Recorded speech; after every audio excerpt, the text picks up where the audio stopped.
bokk seen ak seen yelleef, dafa bokk ci liy ñoŋal seen dund, dafa bokk ci liy ñoŋal liggéey bi ñu nekk, leen rendre seen dignité.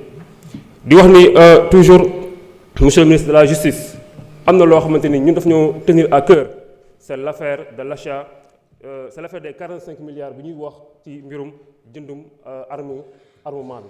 L'affaire des 45 milliards, c'est l'achat d'armement bi ñu doon tudd fan yi. Ces 45 milliards, cette affaire-là dañoo bëgg mu leer. dañu bëgg mu leer ndax nekk na un nébuleux inimaginable. 45 milliards fi mu xaj ci Sénégal ak ci Sénégalais yi dafa bari te ñëpp xam nañ ni alal ju ñu lubal la, ñëpp xam nañ ni alal ju jaarul yoon la, ñëpp xam nañ ni alal la ju tegul fenn. ñu bëgg mu dellu ci askanu Sénégal, ñi ci taxte ñi ci laale ñu teg leen ci yoon. Merci beaucoup. Merci honorable. Honorable Mbaye Dione, vous avez la parole. Honorable Abdoulaye Thomas Faye se prépare.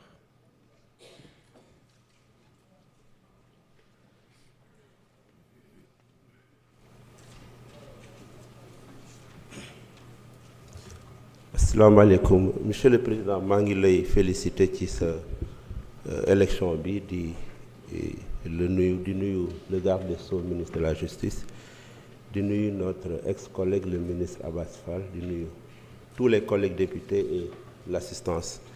Monsieur le Président, maa ngi féliciter aussi 2 projets de loi yi nga xam ne moom le gouvernement bi indi di wax ne dina bokk ci députés yi ko voté pour 2 ou 3 raisons. bi ci njëkk mooy ñu bëri wax nañ ko, nous voulons être des députés du peuple. loolu du ay wax ay jëf la war a doon. donc lépp loo xam ne gouvernement bi nga xam ne sénégalais yi ñoo ko fal indi na ko mu méngoog bëgg-bëggu askan wi, mu méngoog suñu gis-gis, dañ ko war a voter. moo tax ma yaakaar ne projet bi war nañ ko voter parce que c'est un engagement boo xam ne le président et son équipe nee nañ bu ñu leen ci jàppalee dina am njeexital ci sénégalais yi. donc loolu bokk na ci tax ma koy voter. yaakaar ne 77 milliards yi effectivement mën na dimbali Sénégal ci lu bari ci li ñu lim dans beaucoup de secteurs, muy ndox, muy courant, muy santé ak éducation. di wax ne effectivement am na lu manque ci secteur yooyu waaye am na lu bari luñ ci def. moi je suis acteur territorial depuis plusieurs années, xam naa li gouvernement bu Abdoulaye Wade def ci wàllu monde rural, mais ce que le président Macky Sall a fait avec le PUDC, beaucoup de forages ont été réalisés, mais ba fi ñuy wax ni y a des Sénégalais qui n'ont pas accès à l'eau. Je pense que war nañ d'accord ci ne war nañ ko mën a régler. donc di wax ne effectivement mën na régler problème yu bari. Monsieur le Président, vous avez été ministre des infrastructures. Je pense que dernière correspondance bi ma la bind en tant que ministre ak bi ma la bind en tant que président de l'Assemblée ñoo toppalante pour vous interpeller sur la réhabilitation de la route départementale qui relie la nationale 2 aux carrières de Diack. maa ngi la ciy sant parce que bi nga ko jotee wax nga mën a jot nga ko. maa ngi ñaan nga wax sa successeur mu dimbali ma ci entre autres priorités. mais en parlant de réhabilitation du réseau routier, je pense que on a tendance à penser que c'est l'intérieur du pays seulement qui a des problèmes, mais la réhabilitation du réseau routier de Dakar est extrêmement préoccupant. Et je pense que ce collègue war na ci def effort. Monsieur le ministre,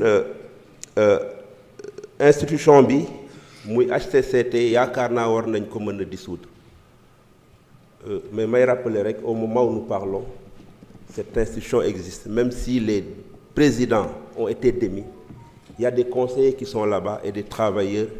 Je pense que arriérés de salaire yi ñu leen amel war nañ leen ko fay. Comme beaucoup d'autres travailleurs dans beaucoup de secteurs, l'honorable député Guy Marius Sagna wax na ko, le FERA, 8 mois d'arriérés de salaire, c'est des Sénégalais qui ont été recrutés. On a tendance à penser que c'est une clientèle politique, mais en tout cas ci li ma xam, il y a des milliers de jeunes et de femmes yu ñu amel xaalis dañ leen war a fay, et dans beaucoup d'autres secteurs. Effectivement, on doit rationaliser les dépenses publiques de ce pays. Et je pense que la suppression de ces 2 instituts concourt à rationaliser. Mais il faut rappeler effectivement que ces institutions ne sont pas seulement des institutions où il y a des politiques. Je prends le Conseil économique, social et environnemental, où il y a plusieurs glissements. Il est passé de Conseil économique social à CRAE sous Abdoulaye Wade.